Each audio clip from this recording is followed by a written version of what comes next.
Cool. Do it. Do we have an intro? The regular one.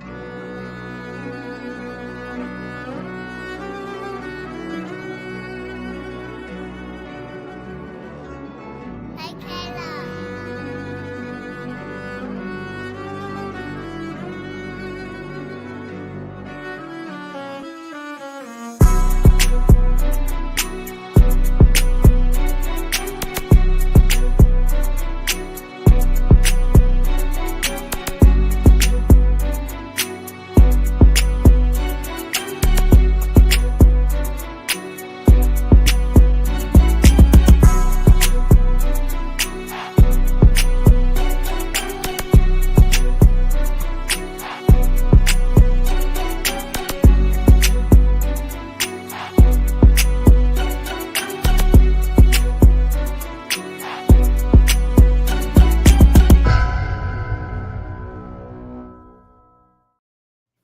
What up? What up? What up? What up? What up? What up? How you doing?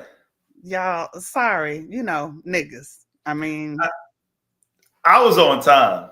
uh, I was on time. you was on time where? Celestial ended up being the nigga, and she was just late. I was sitting over here waiting, y'all. I can't. I know y'all don't believe Leslie. I know y'all don't. Come on now. Do I look like I would lie? Okay. Yes, you do. In fact, because that's I look like I would lie. That is what you were doing. Go right now. Do I look like I would lie? Oh Lord. Hey everybody. Niggas, boy. Like, listen, boy. Like, give niggas a clock, and they don't know what to do with it. I don't know where Queen Mother is tonight, but I wish she was here with her cutlery and her weaponry to get you together. Listen, listen. That does nothing but encourage me. Okay, so Thank you, Macer. Macer said I look like an angel and you look like a devil. Listen, my boy, dog, what you doing, man? You know what? Y'all niggas. See, they know. They already know. I ain't even, you know what I'm saying? I could have just my dogs. Laney too. All right, okay. I'm not light skinned. I'm like brown. I don't know. Like Celestial, like me and you about the same color, so I'm a little more brown than you. I'm a little more brown.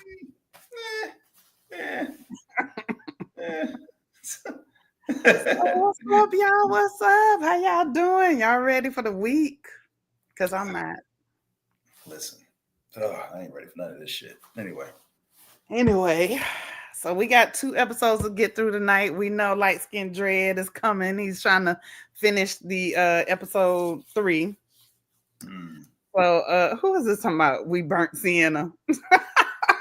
We burnt Sienna. Oh God. Yo, I forgot how much this show is fucking, like, how crazy the show is. Listen. Is this your first? Is your first watch of it? This ain't your first watch of it, is it? No, this is my second. But I'm, like the same thing with Game of Thrones. Going back, rewatching it, you have a whole different appreciation because there's clues and stuff all along the way. And I think it did. Even though we were just coming out of the pandemic, it didn't freak me out as much as it's freaking me out now for some reason. I don't know why. I was saying the same thing to myself. I was like, God damn, like I don't remember half of this shit. And it's like real, it's real intense. It's like these like degrees of emotions. It's real high, real low, like and we've already seen it, so we kind of know how it plays out. But at the same time, it's just that these, like, in an episode, there's like a roller coaster, like of emotions that I didn't remember the first time watching it. I didn't feel it. And like I came off of being a very big up until a certain point, I was a very big Walking Dead fan. And so when I came into the show, not having played the game, and I, was a gamer for a big period of time, had never played the game, hadn't seen the game. So I came in, with a certain expectation, and the show exceeded my expectations. I really enjoyed it, but like this second watch is getting me. I don't even, and some of the comments I've seen from this group about season 2, I don't know if I'm ready. Yeah, no, I don't know if I'm ready to. I don't know if I'm No, I don't think I'm ready. I don't think I'm ready. I mean, but like just from the, just how they do it in comparison to Walking Dead, I just remember the first time I watched it, I was like, this is a breath of fresh air. Because like by a certain point of Walking Dead, you were just completely fucking out on it, right? Like, I mean, the question of it's not a question of are you still watching The Walking Dead? The question is, when did you stop watching The Walking Dead? That's the question. I stopped watching. The same thing with the chat too, by the way. When did y'all stop watching The Walking Dead? But go ahead. When did y'all stop? Yeah, I stopped watching Walking Dead. It was that season right before they started rumoring that Rick was leaving. Okay. He wasn't gone yet. I think it was like Negan it was like they were trying to make Negan turn from a bad guy to a good guy. It was getting questionable, and I was just like, I can't do that. I quit. So, and I really wouldn't. I liked Coleman Domingo on Fear the Walking Dead, and of course, what's the black guy's name? I can't think of his name right now, and I really like him. Was that Coleman's breakout role, Fear the Walking Dead? Because that was the around, but I'd seen him in. Yeah, that was the first thing I'd seen him in. Okay. What's the other black guy that played Morgan? I can't think of his name, and I interviewed him. He's real cool. Oh, you talk about I know who. Okay, so everybody's saying Lenny James. Yes, that's his name. Yeah. Lenny James. I liked him and Coleman Domingo in Fear the Walking Dead, but other than that, I was just kind of like, eh. So I think I fell off of that about season 2. My go-to was when what was the Asian kid? What, Glenn? Glenn. When Glenn survived the trash scene, when it was like when he was surrounded by all these fucking zombies and he managed to like get underneath some sort of trash bin or something to survive. Oh no. Okay. It was before Negan. It was the season. It might have been the same season as Negan, but it was somewhere around there. But then he later dies, obviously, when Negan hits him with the bat. But that was kind of the fucking. That was when I was like, okay, this shit is getting ridiculous. When it got ridiculous, when they fucking waited a whole season for us to see who Negan killed. That's why I was like, you know what? Fuck these motherfuckers, because they're just out for a buck. They're out to get as much ratings and to get as many dollars and to get as many eyeballs as possible on this show. And they're sacrificing integrity and they're sacrificing actual like good storytelling just for it to be like more of a soap opera type drama. I was like, you know what? Fuck it. So after we found out what happened with Abraham and Negan, and I think like a few episodes later, I think I maybe got to that whole season, but after that shit, I was out. Yeah, and they ticked me off with that whole Rick and Michonne in relationship. Yeah, Michonne and she started getting stupid because she was in love with Rick. I was like, I can't. And they get like it's like a whole nother show now, and it's like a made for TV movie. Yeah, it was bad. Anyway. Yeah, let's get to it. So we got 2 episodes to get through. We are starting with season 1, episode 2, Infected. And I'm gonna just kick it off with an all right, so boom. So shit. So we got the little lady in the corner, you know what I'm saying, in the little cafe enjoying her beef and broccoli, minding her black ass business, you know what I'm saying. She enjoying her food. Mm-hmm. And 12 roll in real fucking deep. And she like, the fuck is this shit? Like, why y'all up in here? So you're trying to start a party or something? What's going on? So next thing we know, you know what I'm saying, roll up on her at the table. Next thing we know, we see her in the back of the squad car. And the officer like, yo, you know what I'm saying? I'm sorry we had to interrupt your lunch and everything, but we just had to come through and holler at you real quick. And she like, well, you know what I'm saying? You good, but like, I did something wrong. Like I stole something. Y'all caught me on camera, you know what I'm saying, doing some shit. They was like, no, you know what I'm saying? No, fam, we just had to come get you. She like, you sure you got the wrong person? I know, like Quita got an arrest warrant out, and you know what I'm saying? It's some folks up the street. Y'all might have been looking for them, and they was like, nah, sis, ain't you Pearl, granddaughter from First Missionary Baptist?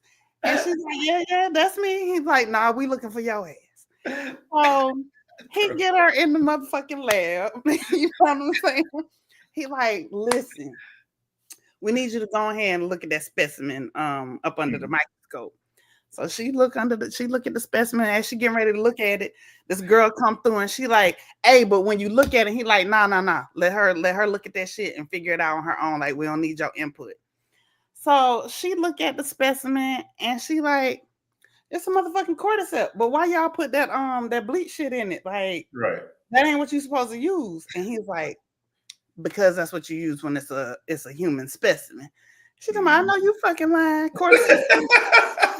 Cordyceps can't grow in humans. Like, what are you talking about? And he like, bet I got some shit for you to come look at.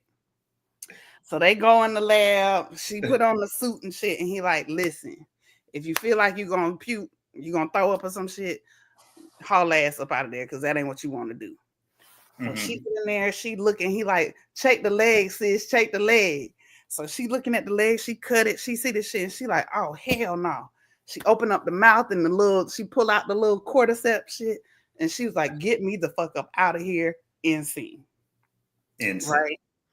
So Leslie, you pick up what happens after, like, they get her out of there and he gets her in this room to talk to her. Oh yeah. So she's like, yeah, just fucking kill everybody. You know, like that's basically the rest of the scene. It's like everybody. It's like exactly what she said. Kill me, kill you, kill your kids, kill my grandkids, kill fucking everybody. Because it's the only way to fucking protect us from this bullshit. You said how many niggas got bit? It's like she was like 7. She was like, God damn. She started to lose count.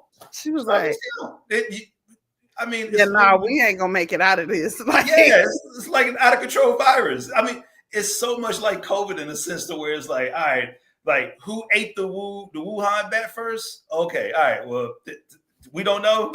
Fuck it, everything shut down, right? You know what I'm saying? Like but just this scene, it's it's always real funny about how these movies start off, right? With these like these virus movies, these outbreak movies. It's always like some, you know, country that's not America or that's not anywhere in Europe. And it's like hot and it's brown/Asian/Indians. Ain't it? Ain't it always? It's always that, right? It's like if it's terrorists, they also are always brown. Right. Anything like that is going to be somebody brown. I'm kind of surprised they didn't start off in Kenya. Like, actually, they were probably like, you know what? Let's not do Africa this time, just to make sure that we don't, you know, get canceled, right? She started shaking it when she said 14. Man, shit, she was fucking. I'm just saying, bro. Like, I know it was serious when she started whispering. She got real. He said something about, well, what was it? She said, listen. Bomb all this shit. Like, that's like she got real quiet. I said, we in trouble. We is cooked. And but I like how they just gave us a little bit of detail to the backstory, right? Like, I mean, we don't know exactly how it ended up, you know. I mean, Joel kind of hinted at it earlier, talking about, you know, in the food supply, but just how it kind of just all broke out. It was just a normal ass day, and all of a sudden it's like September 25th, 2003 is the date that will live in infamy because I think it was like September 20th is when the woman got, as soon as right. Jessica talking about as soon as he said 14, homegirl cashing her chips and said, keep God in your life. I'm going home. I mean, but you know, like so wait, so like how close is Indonesia to Indian street food? Like,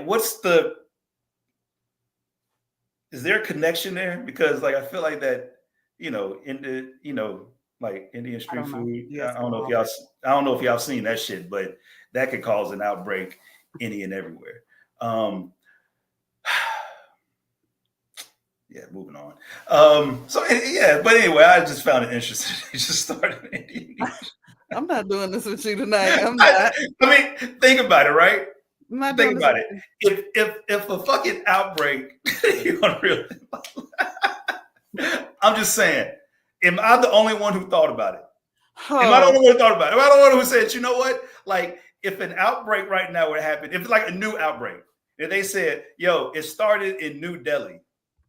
Thank you, Adi Mama. Please. I'm just saying, if the outbreak started in New Delhi, would y'all niggas be like, oh, what? Or would y'all be like, yeah, you know what? That kind of makes sense. Mal DM asked, it was the grain and sugar supply that already shipped, right? I think Pedro's character alludes to that later on, but yes. Or street food.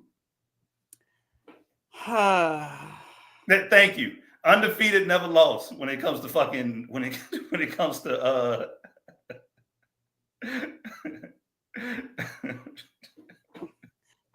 y'all okay. See, y'all just keep on encouraging his behavior. She's talking about what if it started in the South with some pig feet. And then I would be like, you know what? That kind of makes sense too. I mean, you know gas station pig feet, like that ain't, you know, that, I mean, like, nigga, what we doing, bro? It's in the jar. So now we are present day, because I'm not doing this with you. It's in the jar. We come to present day, and Ellie is asleep in what looks like a field. But then when they pan out, you see that she is actually inside this building, and it's like open to the outside. Yeah, correct. But when they show, did you see like a little bit of like a symbolism when it came to that, as far as like the light shining directly on her? Yeah, as if she's like some sort of, you know, yeah, like the chosen one in a sense, right? Yeah. Mm-hmm. Yeah. Which, you know, I find annoying, but again, as someone who did not play the game, it's a different vibe for me in terms of that. But what was funny to me is the way they are sitting there watching her sleep, like waiting for some shit to happen because she has been bit again. It's like they just got the gun. It's just like waiting. It's like, I know this motherfucker better not wake up, start tweaking. He's like, I'm ready at any point to pull this trigger. God. So you talk about this part a little bit. Yeah, so they were going sort of just like, I guess, well, with Tess and Joel were kind of going back and forth with each other to basically say, listen, you know, like we could go ahead and, you know, like get this shit out the way because she's infected and blah blah blah. You know, they trying to convince, well, you know, because then it turns to eventually them coming to the conclusion that, all right, well, you know, maybe we wait it out for a little bit. Let's see where this shit leads. Because, you know, if I'm in that situation, I'm kind of thinking the same thing, right? Like, aren't you thinking to yourself, like, you know, when is she going to turn? It's not a question of if, but when, right? You know, just based on when he says maybe the first bite didn't take. Like he's trying to convince himself that, like, that some shit, because it defies logic who she is and what she is. But she's, I mean, other than that, she's just a fucking like, but you can tell, right? She's somebody who's mature for her age in a sense of where she's smarter than your average 13, 14-year-old, but she's still a 14-year-old. And it kind of shows a little bit, and just her and her attitude. That smart mouth gets on my nerves. You say what? Her smart mouth, like like what? Like so it kind of gives you a little bit of PTSD. Some of the stuff she says, I be wanting to like, you know what I'm saying? Like pop her right in her, checking in the gyms real quick. But you know, like we used to get checked, but you know, that's inappropriate. Pedro and them is trying to soft parent her right now. Gentle parenting. I'm sorry, gentle parenting. It sounds like you're saying all this so you don't get fined. Somebody's inappropriate. Now talking about my aunt skills kicking in. Indeed. Right. It's inappropriate to just slap a smart ass teenager upside the head. Okay, all right. They be sending my pressure up. But so they decide they're gonna eat a little something before they get on their way on up out of there, and they eating little slivers of jerky, and she busts out a whole sandwich. A whole goddamn chicken sandwich. She ain't offer them a bite. She ain't say, well, y'all over there chewing on beef jerky. Y'all, anybody want to bite of this sandwich? Nothing. And just gonna eat it in front of them. Mm-hmm. So they was looking very disgusted about that. And Pedro was not by. What is his character's name in the show? Y'all know I'm bad with the character. Joe was really not for it. He was looking like, I really would like to go back home. And our girl was like, we got to get this battery. Like, come on, let's just do the job. Let's keep it moving. Right. So they decide to go ahead and leave. She throw her sandwich in the bag all open. They pack up their stuff.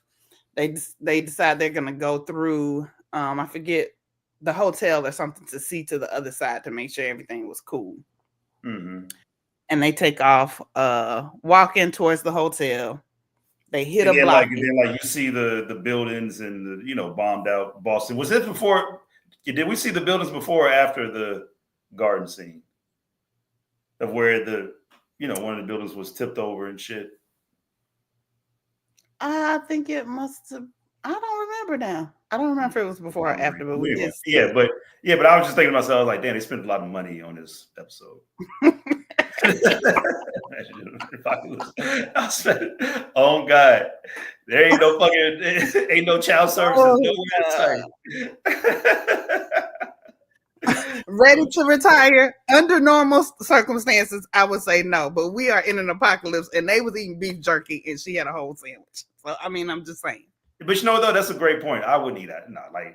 You can't. You know what I'm saying? Like they still trying to figure out that she gonna turn. So I get it. I get your logic. But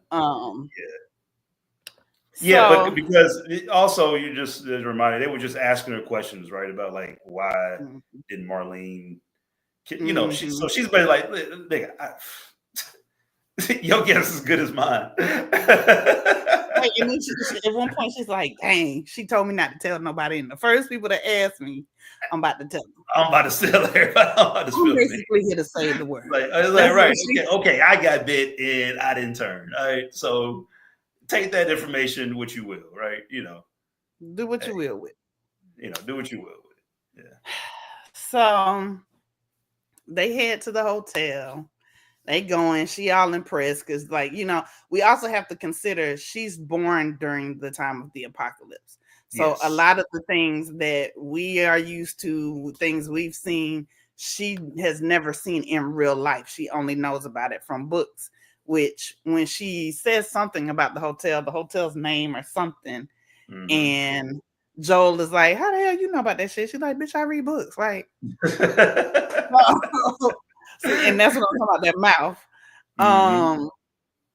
So she gets in there and she's, acting goofy and silly as a kid would. And then she gets startled when this by dead body. Right. That shit would have scared the shit out of me too. I ain't gonna lie to you. I ain't gonna hold you. Listen, I probably would have peed in that water. I would have peed in the water. The skull floating in the river, you know what I'm saying? Like in a body of like a small water. I'm not exactly gonna be like, oh yeah, that ain't nothing. First of all, I probably wouldn't have wanted to go in that water because I'm like, But that's that whatchamacallit. That's that whatchamacallit. That's that whatchamacallit. Negro, I'm a certified scuba diver. I go down in the depths, but it's people that eat people in here. Cordyceps. I don't listen. Oh, nigga, listen, I can swim like a fish too. Well, I'm just saying, I'm not, I'm like Ellie with that shit. I'm not just going into any body of water, without certain guarantees. Does it also, the noise they make is particularly creepy to me as well. That clicking the click shit. Yeah. Just based on the way they communicate. I don't like it. Right, exactly. Their communication, it's crazy. It's crazy. Also, like, so the cordyceps didn't like go into animals and shit. So there's no like fucking cordyceps fishes. Okay, right. Deers. Also, Fucking. we don't do big water. We don't do big water. Oh God, hey, we can swim like goddamn Michael Phelps. We ain't. Look, they would have a whole zombie swim team. Oh my God, that cheering noise! A bang boom breezy. That noise does something to me. I can't take it. I can't stand it. It's awful. Addie Mama said. Addie Mama like said. A horde of roaches. Like no, Addie Mama, them not roaches, them water bugs. You remember? That's what my mom used to always say. Water. That's the water bugs. Like goddamn roaches. Big ass. All right, so they go through the hotel. They get to the spot where they usually would be able to cross through, and things have fallen. They can't just walk through it.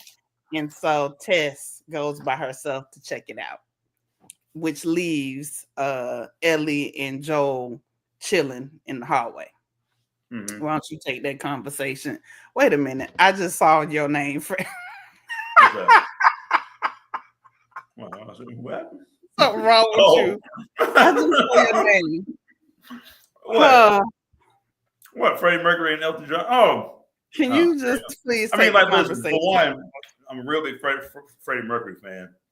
Elton John is my, like, I mean, top 5 favorite artists of all time. So, you know, it just so happened to be. Yeah, it's not. Okay. It doesn't reference anything in particular. Sure it doesn't. Okay. Yeah, like, so what were they talking about, though? Joel and Ellie? Joel and Ellie are stuck in the hallway while they're waiting for Tess to figure out a way through the maze. And just that interaction that happens between the two of them. I don't remember what they talk about. What were they talking about? We see that they really, you know, Joel he's got his guard up for a number of reasons. One, she's a young girl. Two, she's been bitten, and he just has no, you know what I'm saying? And she's smart at the mouth. So they just going back and forth. And we're establishing that they really do not like each other. Right? I mean, well, yeah. But that's sort of the dynamic of them just getting to know each other, right? It's two kind of alpha personalities in a sense, to where they just don't mesh. And obviously, there's a certain, you know, Joel is standoffish for several reasons. One being obvious reasons about his daughter, right? Mm-hmm. But also, it's just that, you know, he lives in a world now where he just doesn't want to get close to anything or anybody, especially kids, because kids just don't fare well in this world, right? They do not. Yeah. They do not. And you are absolutely right. He does not want to get close to another kid because that, you know what I'm saying? He probably barely made it through losing his daughter. Exactly. So Tess makes it around, and she opens up the pathway for them to get onto the other side. And as they get ready to cross over, they're realizing that there's like all these it's like an orgy. It's like an orgy. I'm gonna add Blair right on this. It's like an orgy. It's like an orgy of zombies. You remember them niggas were laying down on the ground, looking like they just got done fucking. I'm trying to join in. All I hear something about some fucking. Y'all talking about when all them niggas was down there in the middle of the fucking street? Like, God damn. Rising around. I was like, no way. Damn, just out there spreading that fungus. It's like a Magic Johnson party. Oh. I almost slapped this laptop shut on you. I really did. I really almost slapped this laptop shut on you. I'm gonna send one of my girls to your room, Charles.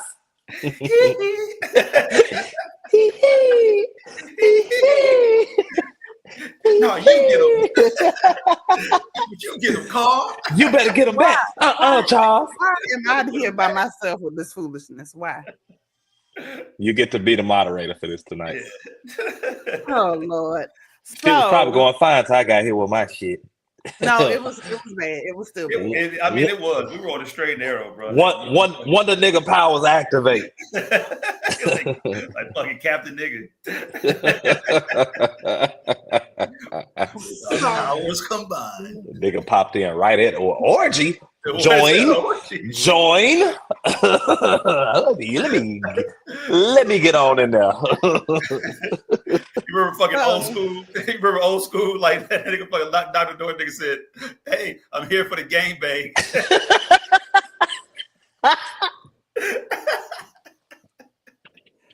I don't know why. I don't know why. Oh man. God damn. Anyway, yeah. So we find out that they communicate via fucking fungus network, which is that shit tripped me out though. Like, nigga, you can step on some fungus a couple miles away and niggas just come running. That's fucked up. That's some real scary shit. That's superpower shit right there. Awful. Like, that's superpower shit.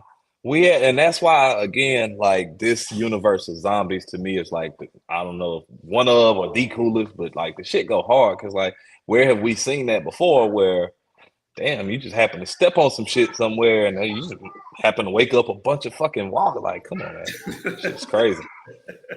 Yeah.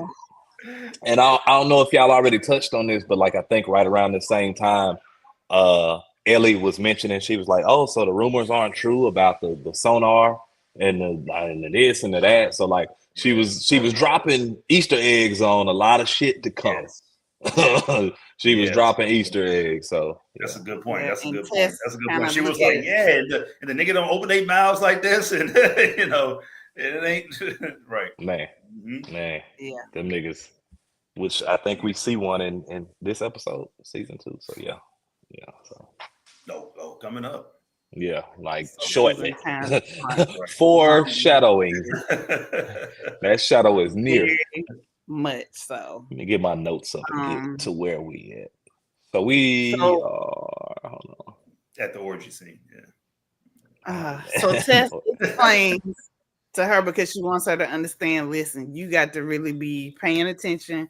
This shit about to get real. We got to go through another way. They decide they're going through the museum.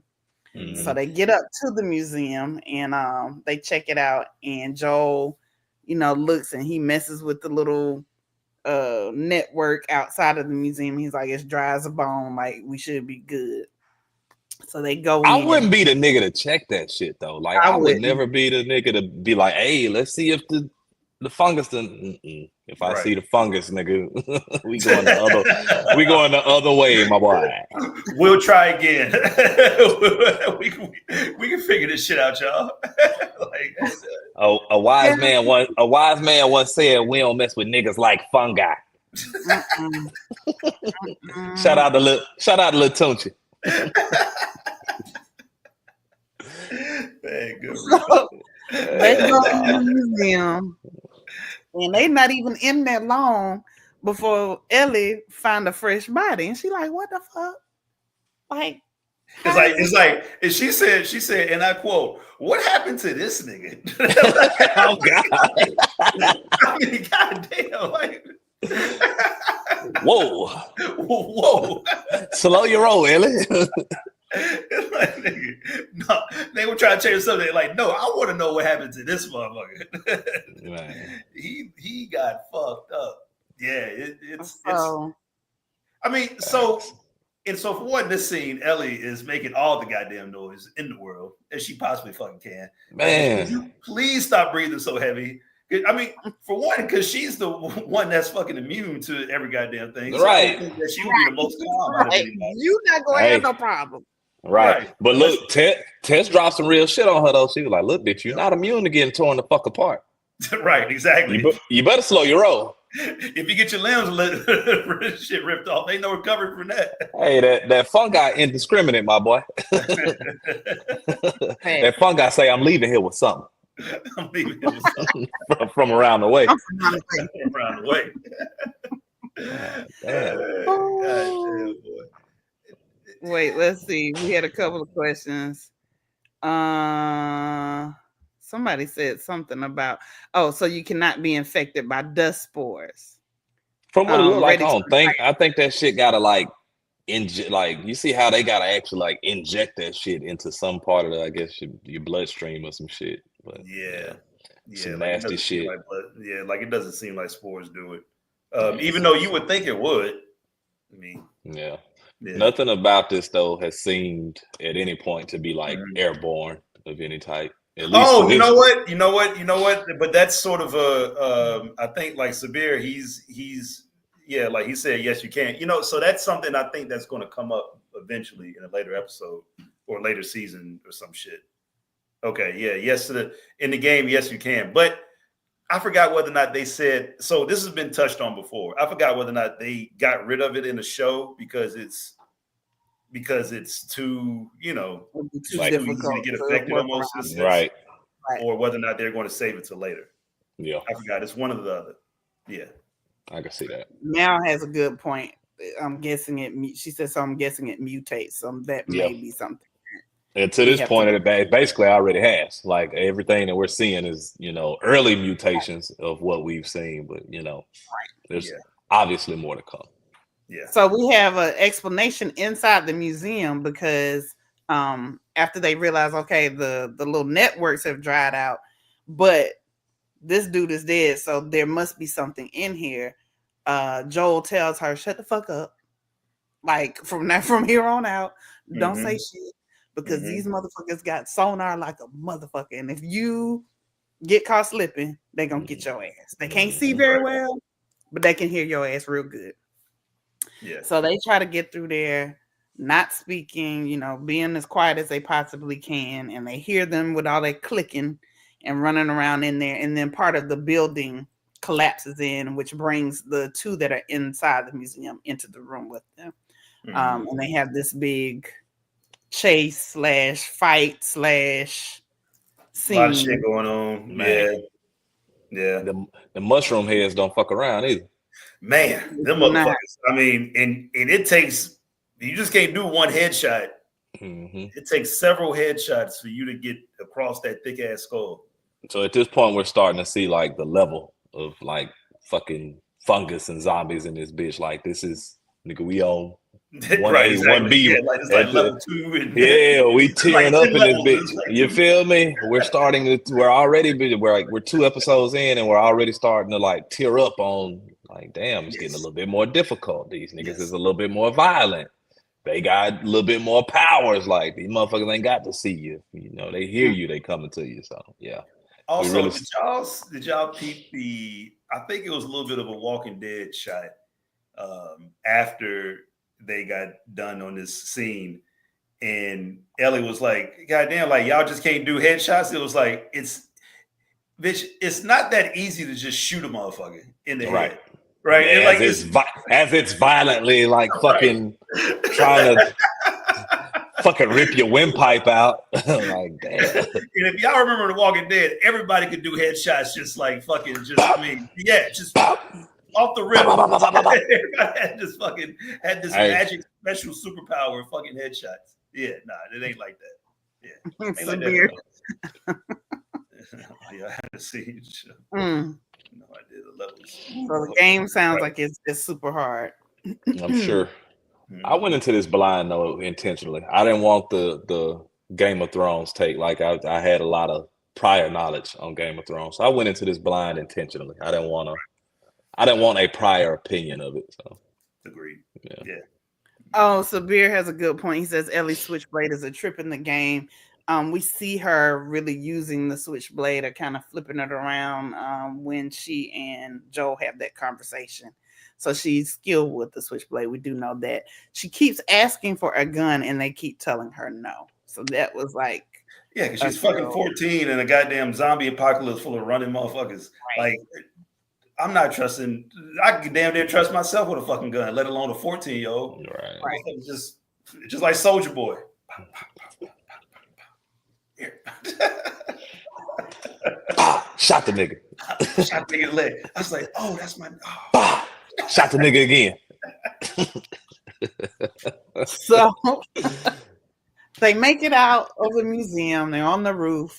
After they shot all the mushrooms off them niggas.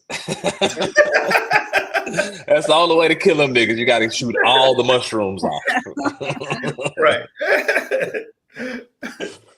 So, you know, and fucking, I mean, goddamn, Jess, how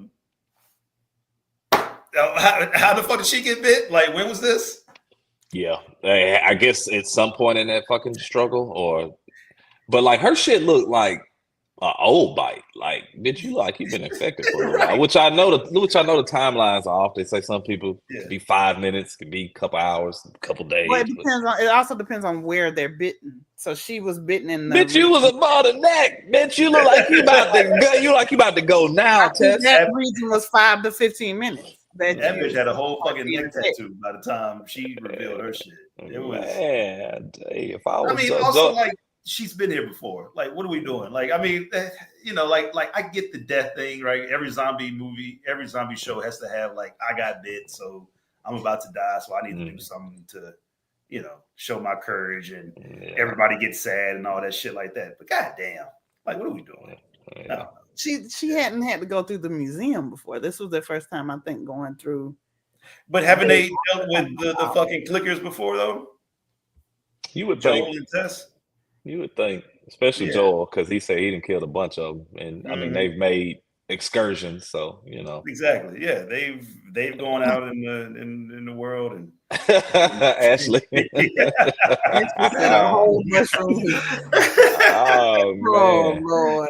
That girl had the tapestries growing on her goddamn neck. You're right. And Mason talking about she should have pulled the drawer. Hey, wasn't no Samuel. Where's Samuel when you need him to cut that shit out? That goddamn drawer. That nigga saw his shit. He said, "Up, let me cover this." For a little bit.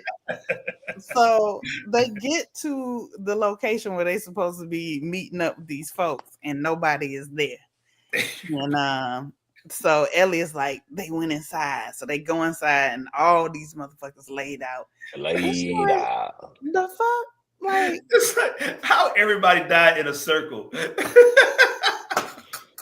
Hey, that nigga Joel say shit. Look like one of them got bit. The healthy started fighting the sick, and everybody lost. And so they like, I'm putting my foot down. We going back. We up out of this. And Tess was like, I'm not going back to that motherfucker. That wasn't my home, no way. And Ellie, little smart ass, like, oh, this bitch done got bit. Man.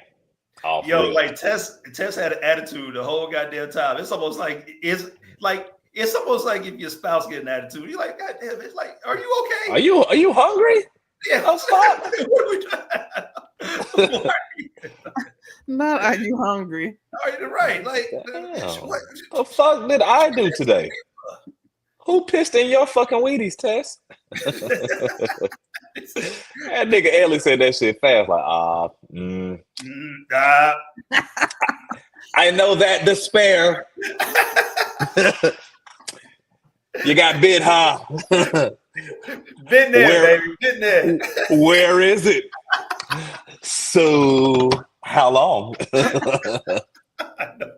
Ellie's such a little asshole, bro. Like we talked about that because I was like, I be wanting to throat cover. She killed me. I know y'all done probably already covered, but when they first walked into the little hotel and all that water, and and fucking Joel say, "How you even know what this is?" My girl said, "Have you heard of books?" That shit was so fun. She was like, "Nigga, the world ended, but there's still books." So that shit was so funny. Jerk. She is such a little jerk. Girl saying, "Have you heard of books?" She was like, "I'm not getting in that." That body water. I'm not doing that. Like, oh my god! One of the bodies in this whatever room this is moves, and Joel fires a few off, kills him. But that alerts the network as to where they are, and all the little zombie orgy then wakes up, and they're like, "Oh shit, fresh meat, let's go!" Immediately. So it's time to go fuck something.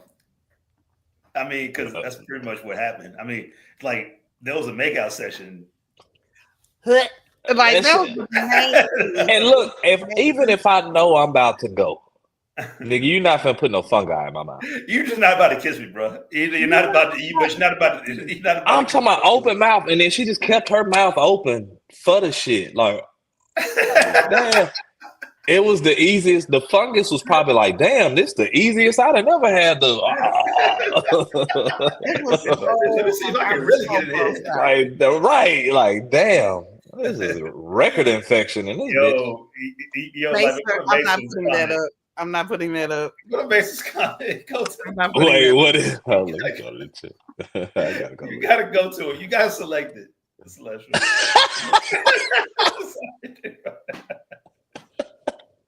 Them niggas came with baby oil.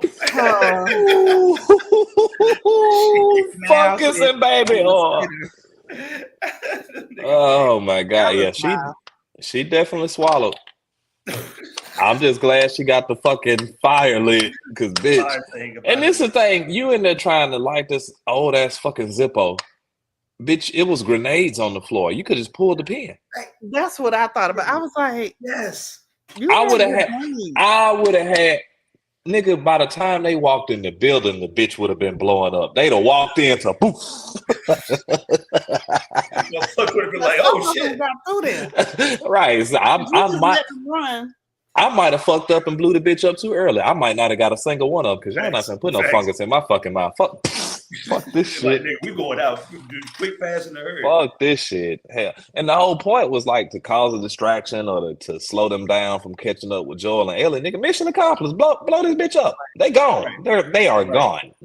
Blow this motherfucker by the time she lit the fire, I mean, theoretically, half of the motherfuckers should have been already out the other side of it. Right. You feel me? Anyway. Right. Yeah. You know. That's what annoyed me about that. Yeah, poor timing. But we also, I want to call out some foreshadowing, and I won't do any spoilers. But it was a few things they foreshadowed, or a couple at least. Talk about Bill and Frank's. Bill and Frank. And they asked get Ellie to Bill and Frank. Freddie Mercury and Elton John. No, well, that's not them. But fucking gay paradise. And they ask her how she got bit, and she gives us a little peek into that, but then we see the real story of it later on. Yeah. Oh yeah, that's right. Sorry. Yeah. Oh yeah, when she was by herself. Yeah. Yeah, in the mall. It was in the mall by herself. Yeah. Yeah. With a little, so everything goes. Boom. It's a lot of that on here. It's a lot of that. Yep. But you know, the first time you watching it, you just don't pay attention to it. You don't know because you don't know what you don't know. So you're not on this next one, on this next episode, because these niggas are flaming hot Cheetos. But we'll get there. We finna get there. It's quite a... So that's the end of season 1, episode 2. And now, relax, honey. Yes. These niggas are Fruit Loops. Oh Lord. So season 1, episode 3. Come my badass daughter. What, baby? See, she knew she was to you. She knew you were talking shit. Okay. So season 1, episode 3, long time. We start off that they are by the river, and do you feel like he was making a little monument for Tess, or what was it? That's what I kind of like. I don't know what he was doing. Yeah, some sort of fucking like a like a little funeral. You know what I'm saying? Like a little fume. Mm-hmm. A little fume. A little fume. Yeah, right. Like stack some fucking stones. Oh man. Shout out my nigga Tess. That shit bad for the ecosystem, man. Out there stacking them rocks up. You ain't supposed to do that shit. There you go. Exactly. The more you know. Yep, that's true. Okay. The more you know, goddammit. It's like a domino effect, right? Anything you do to fuck up the that's how fungus and shit start mutating right there. Fucking with the ecosystem. They are 10 miles west of Boston. Next thing you know, niggas gonna be attacking you and shit. Like, you know what? Because you didn't Because you done stacked up the goddamn rocks. You're not supposed to do that shit. Yep. Fucks up the ecosystem. Butterfly effect. Tell me, Google it. Somebody put it in the comments. So somebody put in the comments. Look, nigga need put in the comments. Nigga need comments. I need somebody to confirm this shit for me. I need somebody to confirm. I like this comment from Macer. He says, crazy part is the whole episode 3 was a note found in the game. You never see them. The note just implies he might be a fan of Queens. So that's interesting. A note turned it into a whole episode.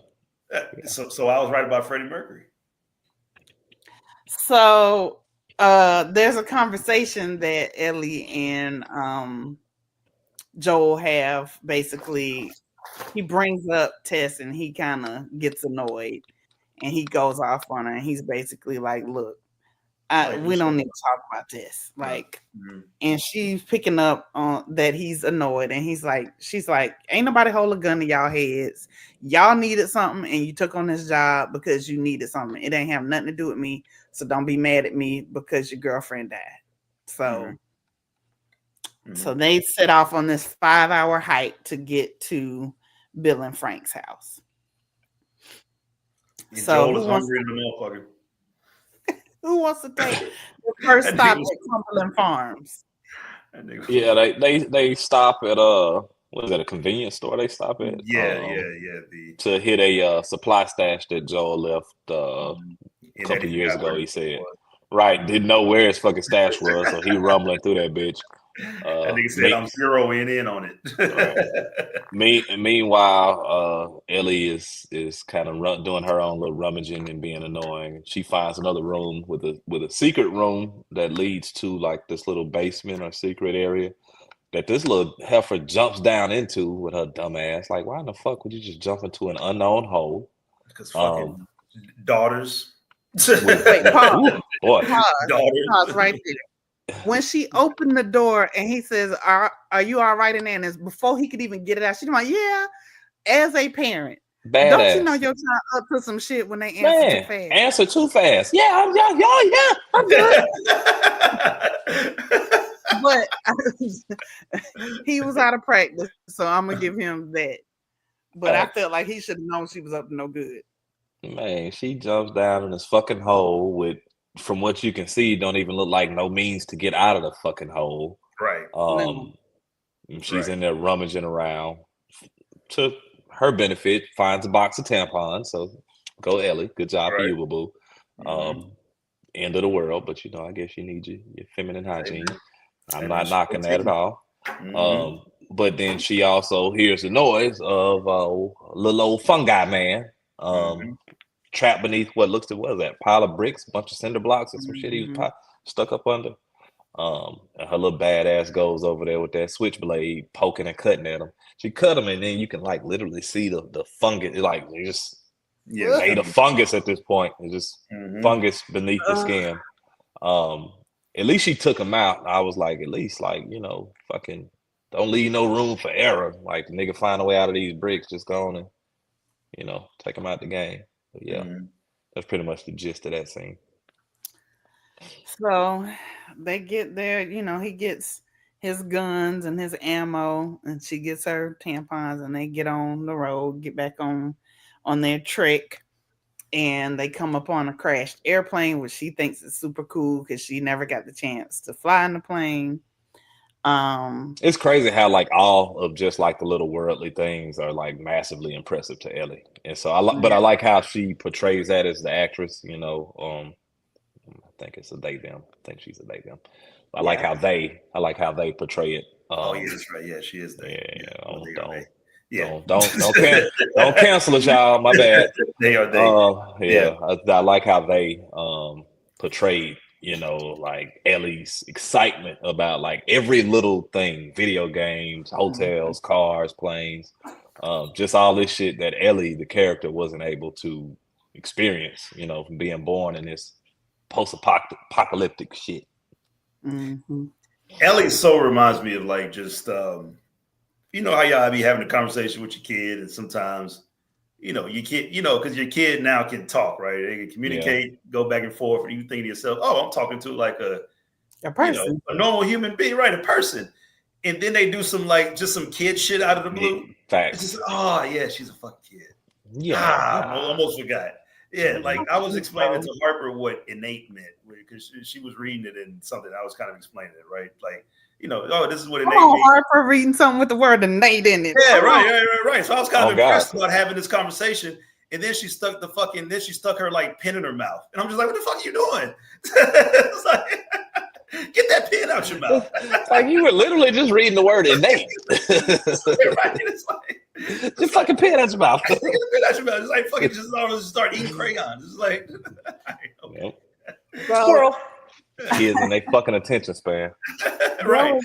There was an exchange in this conversation by the airplane that I liked. One of the lines that Ellie says.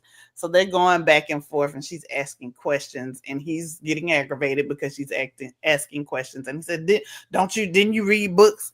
And she says, they don't teach us how their shitty government failed to prevent a pandemic. Oh God. Like, bars, Ellie. Bars. Oh God. Fucking life imitating art around this bitch. You know what I'm talking about? That line was intentional. Oh yeah. So big bar. As they're leaving the plane, Joel is like, "Hey, let's cut on through this forest over here." She's like, "Why?" He's like, "Yeah, some shit down there I don't think you should see." And she's like, "Well, of course now I want to see it." So they go on down the road and there's these bodies laid out. And I thought this was a great transition into Bill and Frank's story. But he explains to her, well, listen, they was clearing out small towns. And sometimes when they didn't have enough room, they would take people out. And so, she's a little bit like shook because she sees, you see this was obviously a woman and a child and suitcases and all these things strewn about. And so she's a little disturbed and he looking at her like, this is why I didn't want to go this way. I tried to tell you a little bad ass, but you ain't want to listen. Yeah. So now they segue into us meeting Bill, he didn't call himself a doomsday prepper. I forget what term he used. Survivalist. A survivalist. Yeah. He was a survivalist and his town was getting cleared out. And he was in a secret bunker underneath the basement. Yeah. Being under there quiet, watching everything that's going on, and he gets left behind in the town. And one of y'all can take the next part.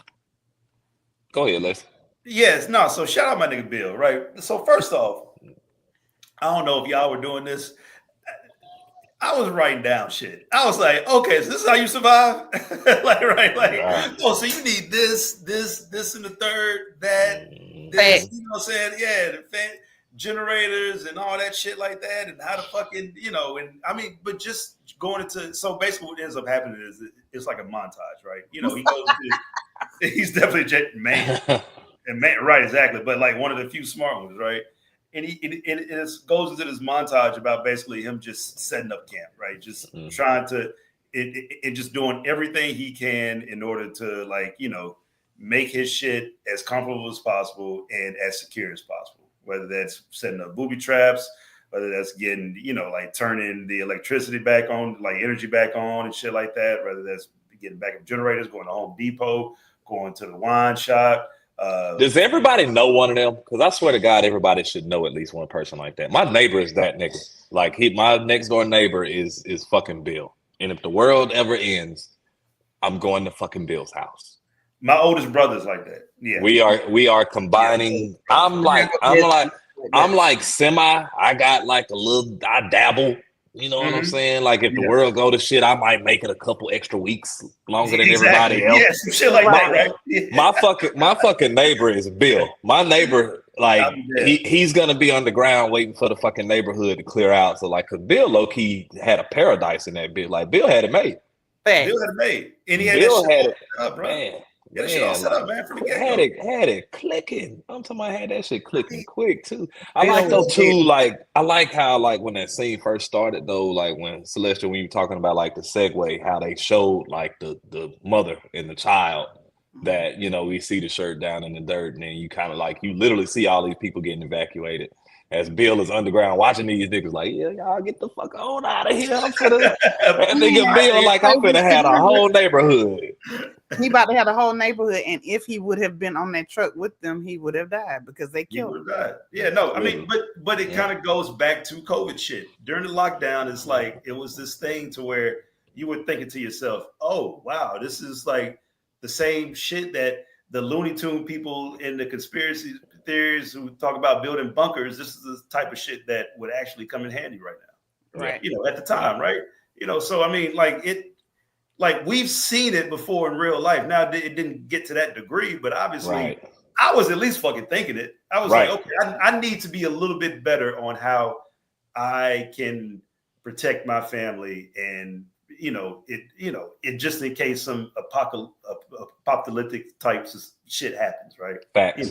All jokes aside, y'all, we got Paradise on TV right now. You know what I'm saying? We got this on TV. I feel like they be telling us stuff in plain. And got that fucking new shit that's on Netflix, that 0 day shit. Right. You just put that out there. I think they be like, just putting it out there. I mean, it's not too. Is it really crazy to be prepared for the worst? No, I don't think it is. I don't think it is. And before 2020, I would have been like, yeah, maybe so, but nah. Yeah. Yeah. Like even the people that you see and that people may say, oh yeah, it's obsessive, like them the ones that's gonna fucking make it. Exactly. That's why motherfuckers got year supplies worth of weapons, medicine, food, non-perishables, ammo, clothes, like just all kind of shit set up, you know, things that you don't even think to. Like, nigga had a fucking gallon of sulfur in an outdoor fridge to make batteries. Like, the fuck do you even know? Did Bill share what he did for a living? Didn't he share what he did for a living? I can't remember. I don't remember. I don't think so. I don't remember him ever saying like whatever it was he did. I would assume somebody like him was like usually some form of ex-military. Like my neighbor is ex-military. Everybody that I know like that is like some form of either current or ex-military. So I would imagine. Yeah, and then after the military, they fucking work some. I mean, it's like mother could be working at the Home Depot. Yeah, you know what I'm saying? Yeah. Well, the motherfuckers, they be onto some shit because they be knowing from the inside of what's going on with the fucked up ass government. They be knowing. So set up his booby trap. He has a little booby trap, and he ends up getting fired right now. But right, he ends up.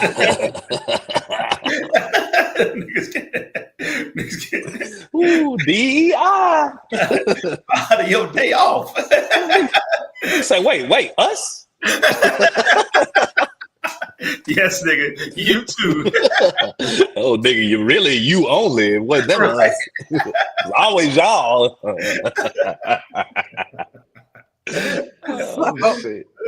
So Frank falls into Bill's little booby trap, and Frank goes. And you would think that Frank would be the first guy, and Bill would be the anyway, based on names and personality. Now this is 4 years later, right? When Frank comes along, ain't this 4 years post? Yeah, okay. So right at this point, Bill been in the shit for 4 years and got it on and popping, and Frank come along and fall in a booby trap. Fall in, and he gives him an important piece of information. When Bill goes out there and is questioning him. And he's like, "Where'd you come from?" He's like, "Baltimore QZ, but it's gone." It's over with. I mean, well, you know, that's fucking Baltimore. You got to do what you got to do. I mean, shit. I'm surprised Baltimore lasted that long. Oh man. So he helps him get out of the hole. He does the little neck thing to check and see if he's that nigga got everything. Where you get that shit from, Bill? Right. Oh boy, it's like how you even got one of those? So I ain't fucking around. Bill got it all. Literally. He lets him come on. Like, and that's what Frank was like. And Frank was like, you know what? I want to stay Man, here. immediately. Hey, that nigga found gay paradise. Oh God! Like, what are the odds? Right? Like, whoa! I know a person who is like, I mean, on the same shit that you own, right? Like, I mean, a survivalist. You eat can do everything. Bill can do everything. Right? You eat rabbit. Like, Bill can do every fucking thing. I mean, I feel a little bit like if he wasn't, he was gonna be then, because he was like, "Look, this is, I'm gonna be living on Easy Street. I just got to get in good with Bill." Right. Hey, Frank, you could tell though. Frank was like, that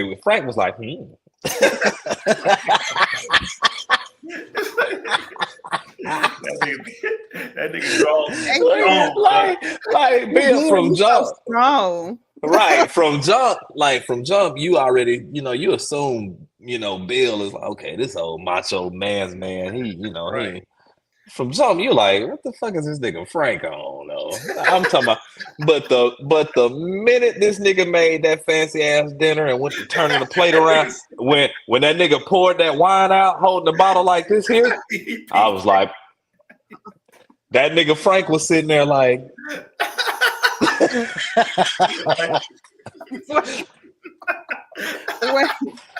wait, but okay, so he let old boy go take a shower and shit. Like, that nigga ain't pull out no Hennessy or nothing.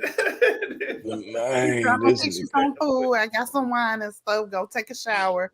And so made that nigga some rabbit. So Frank, comes down, he's sitting down, and then he get up and he start investigating. So it cracked me up when Bill came out the kitchen with the 2 plates, and he looking at him like, "Fuck you doing? Like, why did you touch the shit? What is you doing?" So Frank sit his ass down. He eat till he's stuffed, and then this joker don't even offer to wash a plate or nothing. He like, "Woo, well, I'm gonna get on up out of here. Thank you for your hospitality." But one thing, I think I saw a piano over there, and let me get this song off real quick. So he get on there, he plays, he sounds horrible. Bill over there flinching, like, please stop. That nigga was playing for his that nigga was playing for his life. He was playing for a spot in that house. You hear me? That nigga like, I'm fucking these notes up, Lord, please. Oh, Lord. That nigga Bill said, get your ass up. Get your ass up. Right. Frank say, okay, shit. Well, shit, you sit your ass down and play this. That nigga Bill went to singing with his heart and soul. Frank was like, it was at that moment Frank knew. Frank. He said, who was the girl? He talking about there was no girl. He talking about, I know my nigga. I know. just had to confirm. Nigga had to wait till the apocalypse to be himself. Crazy. So Frank was like, listen. But finding fucking gay paradise in the apocalypse though, that's crazy. What are the odds, right? That is crazy. I ain't mad at him. Because you know what's funny? I remember this I remember this episode, right? Because it was, definitely one of the standout episodes, but I didn't exactly remember the details. I was thinking to myself, I was like, because when this episode started, I was like, oh yeah, that's right, yeah, like this is the love story. Then I was thinking to myself, I was like, well, shit, maybe one of the guys. Bill with hot man. Hey, that nigga sure did ask for 5 more minutes in that goddamn shower. But I was thinking to myself, I was like, well, like, what if, like, was it both of these motherfuckers on the same page from the get-go, or was it like jail nigga? You know what I'm saying? Like, I didn't know if it was like, if it was just so happened to be like, all right, well, I ain't got no other options here. It's like fucking Beyonce, like motherfuckers start looking like Beyonce after a couple of years. I don't know, man. It was like, but it wasn't. I feel like Frank had peep game on Bill from jump. Like, they say them niggas be knowing. That nigga Frank was, that nigga came out that damn hole and was looking at Bill like, It's a little too neat around here. Well, Frank said one thing that cracked me up. Frank was like, I like this gate. Frank did tell him, go wash your ass now. Man. Right, exactly. Go take a shower. Immediately. That nigga said go take a shower. If it was a nigga like, I'd be like, man, bro, you get some fucking Cheetos and you can be on your way, bro. Get some, you know what I'm saying? Get some a jug of water and some fucking Frito-Lays, nigga. All right, then. This nigga that invited me in here and cooked rabbit and paired it with the right wine, nigga. You got me fucked up. Frank said I am never fucking leaving. You showed me too much, bro. Breezer said, Frank said, not the Beaujolais. You feel me? What Celestial, what y'all women be saying? Don't introduce me to a vibe you can't maintain. Right. That nigga. Frank, I mean, we're over here cooking rabbit and shit and giving me nigga. Take your girl to Dubai and then see what the fuck happens. Nigga. She gonna be expecting Dubai. Boy. Dubai trips from here on fucking out. Yeah, but you know better than most, nigga. Was like once you leave that country, it's over. You can't go nowhere. It's nowhere else to go but out of the fucking country. It's a wrap. You're right, exactly. You talking about man, like maybe we can go to, you know what I'm saying, like to New Orleans and Memphis. Man, nope. New Orleans. We gotta go fucking Aruba, nigga. Right. And to y'all's point, 3 years later, come on with it. They get in a big fight because Frank, like, I want to decorate. Like, I'm tired of looking at this shit. Like I need to plant some flowers. I want us to go get some new clothes over there at the shop. Like, what is we doing? Oh, like, God, real old. It ain't take 3 years. That man Bill was living a fucking dream. Here come Frank ass. Fucking it up. That's what we say. Okay, how you give a nigga a honey-do list in the fucking apocalypse? Wait, and this says, you know, we might have some guests, and Bill like, guess who? Who would we have as guests? I've been talking to this nice lady on the radio. Said that shit and walked off. Yeah, that would have pissed me off. That would have been like, nigga, hold on, bro. Come here, bro. Like, you gonna have to, nigga, we're going to the box. Next thing you know, these niggas having dinner. Whole time, Bill face like, I ought to shoot all these motherfuckers. I mean, and Frank and, you know, Tessa, like, you know, like being the women. I mean, yeah, you said it. And then, Bill come on, Tess, I gotta show you something in the house. Head ass. And then fucking Joel didn't know how to like say it to him. He was like, yeah, you know, like we got to protect the women. Well, you know, whatever. Yeah, we got to protect folks. Hey, and look, Joel was like, Joel said, well, like, well, shit, if somebody had invited somebody else to my shit, I'd be mad too, my boy. I'd be mad too, bro. So I feel you. But he also said, now get that motherfucking gun out my face. And get that fucking gun out my face. Play with someone else. Yeah. And then basically told him, like, look, it's some shit that we got at the QZ that y'all don't have here. This could be mutually beneficial. And that's kind of what was the major gist in all of that, was that exactly like, hey, we can barter some shit. We can help each other out. I know you self-sufficient out here, as you say, but it's still some shit we can help you with, and y'all can help us. So. Yep. And he thus that relationship was born. So yes. Yep. And, even though it was it was forced after Joel was correct on him saying, listen, you ain't got to worry about the zombies. You ain't got to worry about like the government. You got to worry about these goddamn raiders. Yes, motherfuckers gonna come armed, and they're gonna come in the night, and they're gonna come for what you got. Exactly. Yep. Yeah. Resources, brother. Resources. Yeah. Resources, man. Yep. And that's exactly what happened. And and then they got into a whole shootout. And Bill's. Why was he, bro? What pissed me off with the shootout though? Because like, nigga, you have a high power rifle. You have traps at your fence. Why are you in the middle of the goddamn street? You could have been in the second story. You could have been on the roof of your house. Bro, I swear to God, nigga, I said the same shit. Hey, that was to me lazy writing, and I'm glad he didn't die, obviously, in that, because that would have been like really lazy. Like, this nigga has survived. He's a survivalist. A survivalist would know to not go out in the middle of, like, come on, dog. Right. If anything, they should have set it up to where Frank went outside. Yeah, he had to go Bill get Frank to save him, and then Bill gets shot, right, or something Facts. like that, right? Facts. Yeah, Facts. but you're right, nigga. You got your whole fucking. You basically got a bunker, nigga, at your house. That nigga has an armory, and you're out in the middle. You're out in the middle of the road with a high-powered rifle, shooting at these niggas behind the fence that they already getting toasted the fuck up. My baby still celebrating Mardi Gras, y'all. I'm sorry. Hey man, turn up, baby. Hey man, like that. No, that's what y'all Creole niggas do. Marching through this bitch. I'm gonna say she turned. Still, I ain't been in there on parade. Listen, bro, she prepared for it. Yeah. Bree, that definitely went against his character's logic, Bree. I don't know what they were thinking there, but at least I guess that whole scene was just about what Joel said. Men will come to try to take his shit because he didn't die in that moment. He just took a I thought he was dead. Like when the shit faded to black, like the first time watching it, I was like, "Oh, Bill gone." Yeah, I mean, because how is he kind of not dead? I don't know.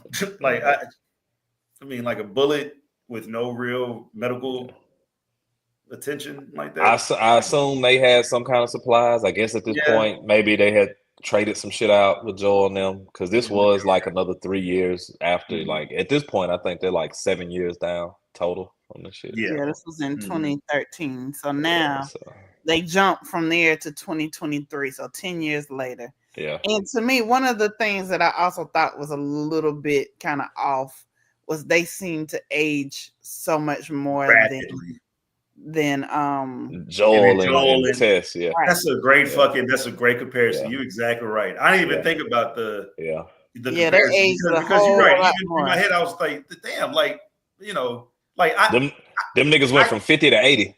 Yeah, right, exactly. And I get maybe Frank having cancer or whatever, right? That but Bill is. I mean, he was perfectly healthy. Yeah, right.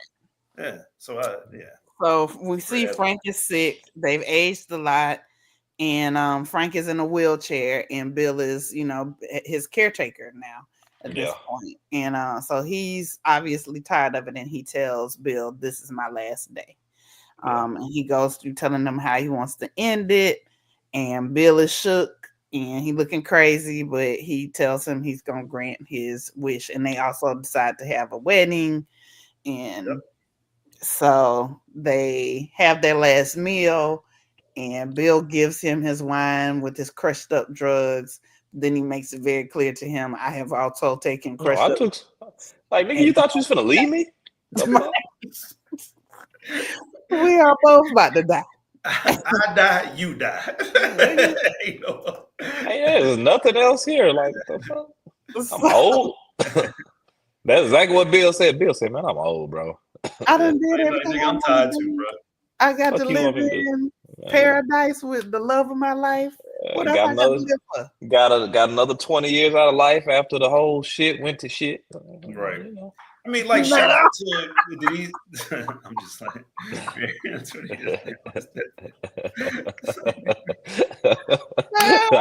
I caught that too because I was like, "Why y'all just now?" I was about to say, why the fuck they ain't been like kind of unofficially married? Like, what was stopping these niggas 20 years ago or 15 years ago? Exactly. Oh God, that's hilarious. Hey man. Sometimes like sometimes it takes us a while. You gotta, like figure things out. So at this point, after they go into the room and close the door, we transition back to Joel and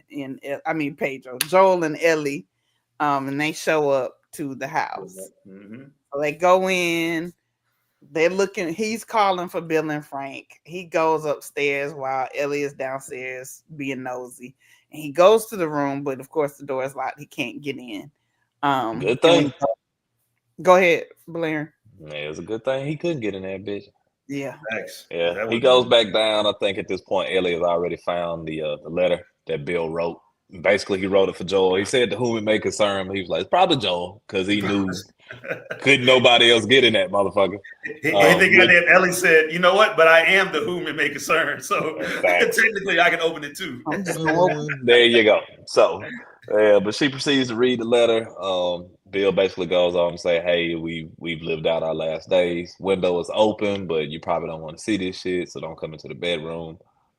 Joel, if this is you, which I'm sure it is, because anybody else would have been fried by one of these traps, which he found hilarious, even in death. Well, that shit was funny to me. But then he also told Joel, like, "Hey, hella supplies. Get your guns, get your medicine, food, whatever you need. Car in the garage, make your battery, and protect Tess," which that's, where Ellie stopped short of reading. She didn't want to read that out loud to Joel, seeing as what had just happened to Tess, getting infected all in the mouth by fungi and blown away. Yep. That's a fucked up way to go. Damn. She got the fungus and got blew up. Bitch, you should have pulled a pin on that grenade. Like that. I'm still trying to figure. This bitch have been on 11,000 runs outside the city, and got bit right the fuck here, right there, the most exposed area. If you got there, come on, yeah. So yeah, Joel goes out into the garage, sees the sulfur in the fridge, makes them up a little battery. I'm glad these niggas are very technically savvy and know how to do because shit. goddamn, I didn't know how to build no battery. Hey, I would have saw that sulfur and be like, I wonder what that's for. I would have been like this, nigga. Hey, I'd have went back in the house. Ellie, that nigga ain't leaving instruction manual. Could somebody Google this shit? Facts. I'd have been chat GPT and how to make a battery. Check the bunker. Check the bunker. But it's almost like going back in time, right? If you were to go back in time, get on a time machine, you get dropped off in like 1920 or 30. And I think somebody told a joke about this reason. But anyway, they were like, "Yo, what? Like, what's the future, right?" And it's like, "Oh yeah, like we got cell phones and shit." It's like, "Oh, okay, how you make a cell phone?" It's like, it's like, no, it has something to do with a satellite. It's like, "Oh, how you do a satellite, nigga?" What? It's got something to do with a satellite. A satellite who? This nigga said, "I would change nothing in history. Like, nothing would be affected by me traveling back in time." Yeah, that's how this whole shit is, man. But you're right. I mean, but shout out to this was a really good storytelling episode. Like, this was a fucking love story, and that shit was really well told. I mean, like the time I was actually this time watching it, I was actually a little bit more invested in their relationship, and I kind of wanted to see it play out a little bit more than it did as far as the time jump. Because you're right, Celestial, that 10-year time jump kind of, I kind of wanted to see like what transpired between even that. And so this shit really did keep me engaged, despite it being just literally one fucking zombie, I think, in the whole episode, which was like a one-off. It was real dope too, just how they tied their love story into the entire story, and like Joel and Tess, and like this whole time you watching it while forgetting that this is where Joel and Ellie are headed to, because in the previous episode we just heard Tess say Bill and Frank. Yes. So like if you had like first time through, if you hadn't gone back and like connect those dots from the previous episode, it would have been really easy to forget, like, damn, this is what we're seeing now is where Joel and Ellie are on their way to. And then you kind of get to that end part where it's like, yeah, we're going to go and take ourselves out. And it's like, wait, shit, Joel and Ellie on the way. Like, y'all niggas need to be alive. Stay alive for like 5 minutes. Niggas like, damn, gang, shit, you 2 more days. Y'all niggas need to be alive. But like just how they took and they put those two, like, y'all know usually like if you watch a movie or a show, sometimes like the flashback scenes can get confusing, or like sometimes the shit don't make sense. But like how this shit tied together effortlessly, how it went from like literally we went from Joel and Ellie talking to right into the flashback scene of 2003, and then how they moved it forward. Then they snuck in some Joel and Tess, like, oh, okay, this is how they met. We even see Frank is the one that came up with the radio code.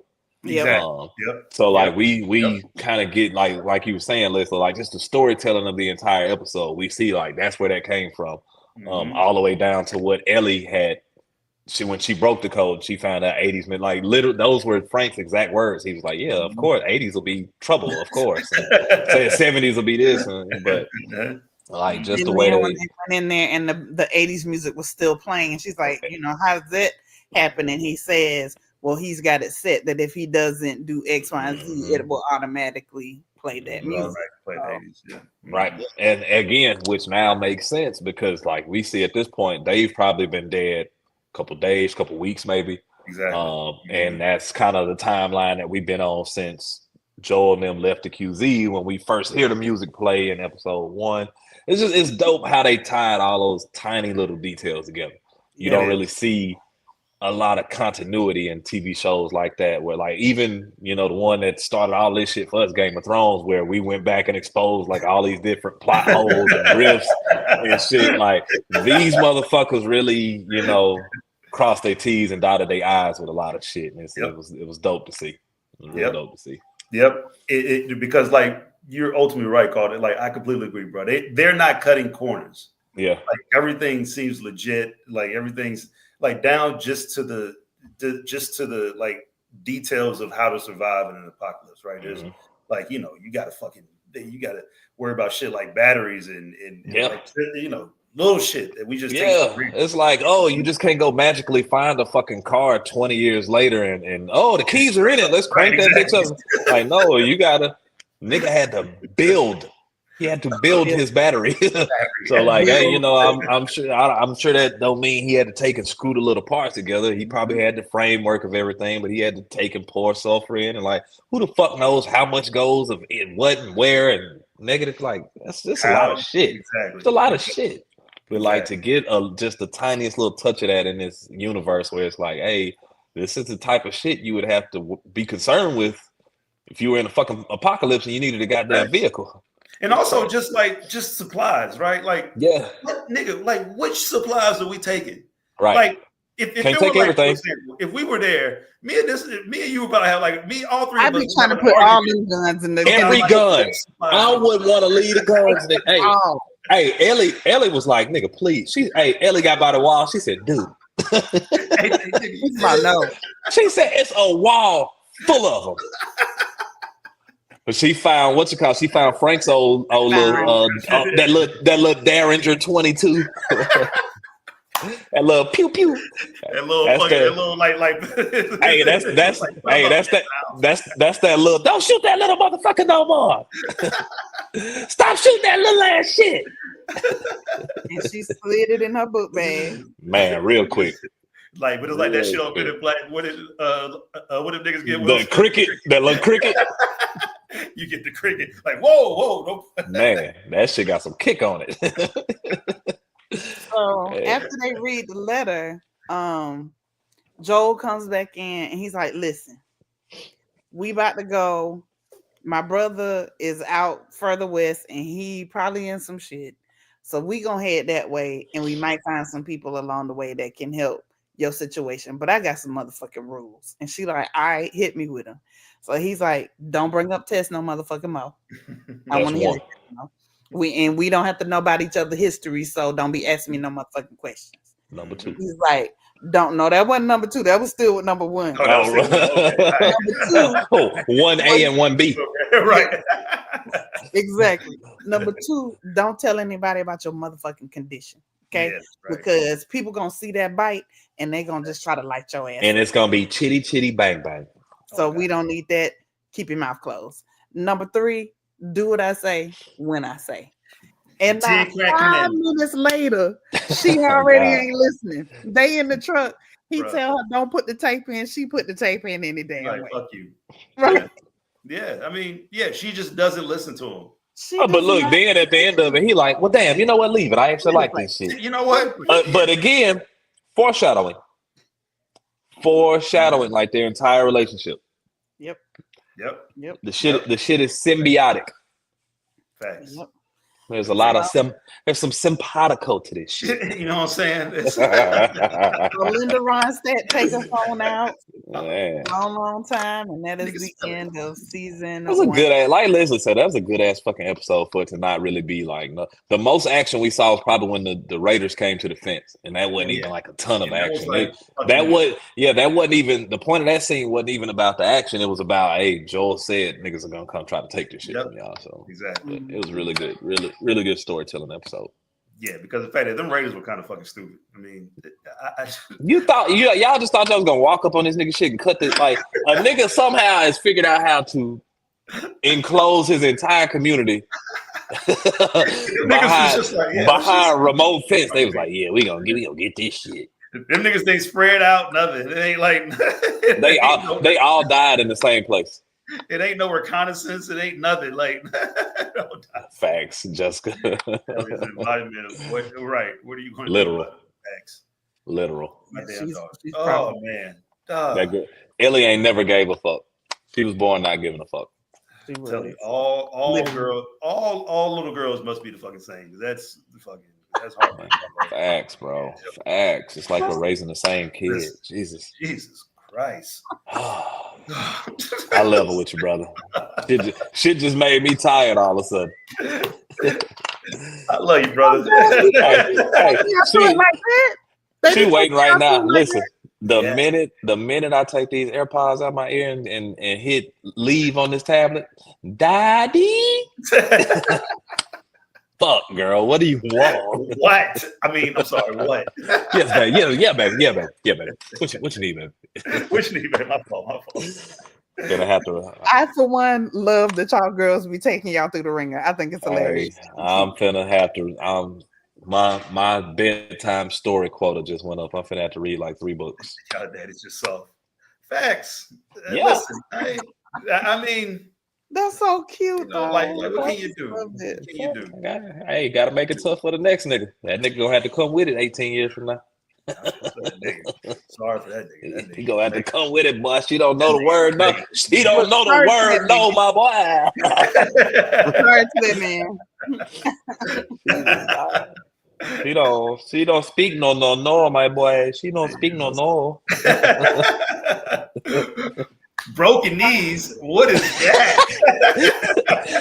Hide the money, y'all. There's poor people outside with your broke ass.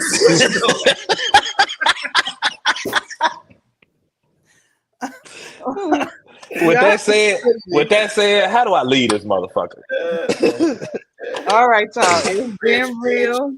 We will see y'all with season 1, episode 4 next week. We love y'all. Thank y'all for rocking with us every week like y'all do. On phone now. No, I'm talking about. Love y'all.